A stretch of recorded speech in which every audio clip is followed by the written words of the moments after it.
एक शाम प्राची टीवी पर सीरियल देख रही होती है। तभी उसकी सास वहां आती है। अरे सीरियल में तो ऐसे मग्न है जैसे आज रात का खाना पड़ोसी आकर बनाएंगे। मुझे पता ही नहीं था आपने अपने बेटे की शादी पड़ोस में भी की हुई है। हैं? मतलब? मतलब इस घर में सारा काम बहू ही करती है, आप तो सिर्फ खर्राटे मारती हैं। अच्छा जी, फिलहाल तो तुम आराम फरमा रही हो, चलो जाओ, ये मेरे टीवी देखने का समय है।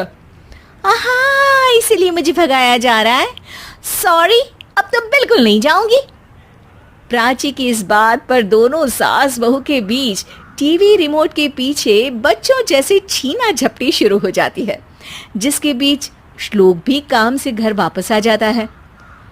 हाँ, आज मेरी चूहे बिल्ली की जोड़ी किस बात पर झगड़ रही है? अरे तेरे बीवी मुझे टीवी ही नहीं देखने दे रही। अरे तुम्हारी मम्मी मुझे खाना बनाने के लिए फोर्स कर रही है। अरे वाह, ऐसे बेतुके रीजन पर तो बच्चे भी झगड़ा नहीं करते। अरे मुझे कुछ मत बोल, सब इसने ही शुरू किया है। हाँ हाँ, जैसे आप तो बहुत दूध की धूली है ना। अरे बस, दोनों चुप। प्राची जाओ, खाने की तैयारी करो। और माँ तुम छोड़ो, तुम्हें क्या बोलूं, शांति से अपना सीरियल देखो, मुझे दोबारा लड़ने की आवाज सुनाई नहीं देनी चाहिए। ऐसा बोलकर श्लोक वहां से चला जाता है, जिसके पीछे पीछे प्राची भी कुछ न कुछ बड़बड़ाते हुए रसोई में चली जाती है। हाँ हाँ, सासू जी को तो कुछ बोलेंगे ही नहीं, बस मुझ पर ही हुक्म चलता है, खाना बनाओ, जैसे मैं इनके घर में खाना बनाने के लिए आई हूँ। इसी तरह शाम बीतती है और रात को श्लोक और प्राची की सास खाना खाकर सोने चले जाते हैं, लेकिन प्राची गुस्से में कुछ खाए बिना काम में ही लगी रहती है।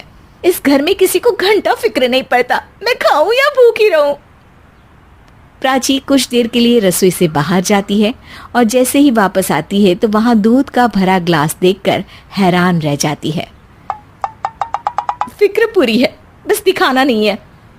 प्राची दूध पीकर सोने चली जाती है और अगली सुबह एक बार फिर सास बहू का कार्टून नेटवर्क स्टार्ट हो जाता है। ये तुमने ही किया है। अरे अजीब जबरदस्ती है, मैं बोल रही हूँ मैंने कुछ नहीं किया। दोनों ने मिलकर पूरे घर को पागल खाना बनाया हुआ है। यहाँ कोई नॉर्मल इंसान तो रह ही नहीं सकता, इसीलिए अब पड़ोसी क्या रिश्तेदार भी घर आने से कतराते हैं। और सुन बेटे, तू भी चंगा, तेरी माँ भी चंगी, तेरी बीवी भी चंगी, रिश्तेदार। हाँ जी, आपको नहीं पता क्या, गंगाधर ही शक्तिमान है, रिश्तेदार ही। हाँ हाँ, बस समझ गया। कभी जानवरों जैसे लड़ेंगी तो कभी जुगलबंदी करेंगी। भाई मैं आप दोनों के बीच में नहीं फंसना चाहता। सास बहू की इस मनमौजी जोड़ी से परेशान होकर श्लोक अपना सिर खुजलाता वहां से चला जाता है। चलो अब मैं भी कीर्तन में जा रही हूँ। इस पर जैसे ही सास कमरे में अपना पर्स लेने जाती है तो वहां नाश्ते की प्लेट रखी देख मुस्कुराने लगती है और नाश्ता करके घर से बाहर निकलते हुए कुछ पैसे टेबल पर रख जाती है, जिसकी कुछ देर बाद सिलेंडर वाला घर आता है। ओ मोरी मैया, मैं सिलेंडर के बारे में तो बिल्कुल भूल ही गई थी। घर खर्च के सारे पैसे भी मम्मी के पास है और श्लोक से बोला तो उल्टा 4 बात सुनाएंगे। प्राची ये सोच ही रही होती है कि अचानक उसका चेहरा चमक उठता है और वो घर में आकर इधर उधर देखने लगती है। तभी उसकी नजर टेबल पर रखे पैसों पर पड़ती है, जिन्हें वो सिलेंडर वाले को दे देती है। ये सब श्लोक देख लेता है। अच्छा बेटे, इतना बड़ा घोटाला, सबके सामने मैं तेरी दुश्मन और पीठ पीछे तेरी मेरी यारी। इस पर श्लोक एक प्लान बनाता है और शाम को सब एक साथ बैठे होने पर बोलने लगता है। माँ, तुम दोनों की बहुत लड़ाई होती है, इसलिए मैं सोच रहा हूँ कि प्राची को उसके घर छोड़ाऊं, इससे वो भी खुश रहेगी और तुम भी। अचानक श्लोक की ये बात सुनकर सास बहू शौक से उसकी तरफ देखती है। अरे ऐसे कैसे घर छोड़ाओगे, मुझे कहीं नहीं जाना।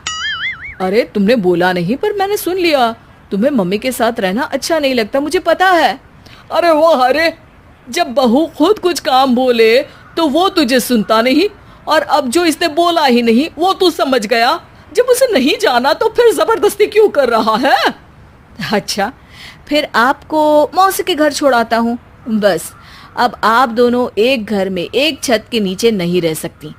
मैं इस टॉम एंड जेरी की जोड़ी को और नहीं झेल सकता। है? ऐसे कैसे नहीं रह सकते? तुम्हें इतनी दिक्कत है तो तुम्हारा बोरिया बिस्तर पैक कर देती हूँ, लेकिन मम्मी जी कहीं नहीं जाएंगी। बिल्कुल यही सुनना था मुझे। अगर दोनों में इतना ही प्यार है फिर हर वक्त ये लड़ाई का नाटक क्यों करती हो? देखा मैंने कैसे माँ किचन में दूध रखती है और तुम उनके लिए कमरे में नाश्ता रखती हो, और कैसे वो पहले ही तुम्हारी दिक्कत समझकर घर में पैसे रखकर बाहर जाती है। अरे भाई, इतना ड्रामा तो डेली सोप में भी नहीं होता जितना तुम दोनों ने इस घर में फैलाया हुआ है। तू हमें टॉम एंड जेरी बोलता है ना, तो याद कर वो दोनों भी एक दूसरे को बाहर वालों की बुरी नजर से बचाने के लिए हमेशा सबके सामने लड़ते थे, लेकिन अकेले में दिक्कत के समय मदद भी तो करते थे। बस हमारा रिश्ता भी कुछ ऐसा ही है। और वैसे भी अगर सास बहू में तू मैं नहीं होती तो दुनिया वालों को कहानियां कैसे मिलेंगी?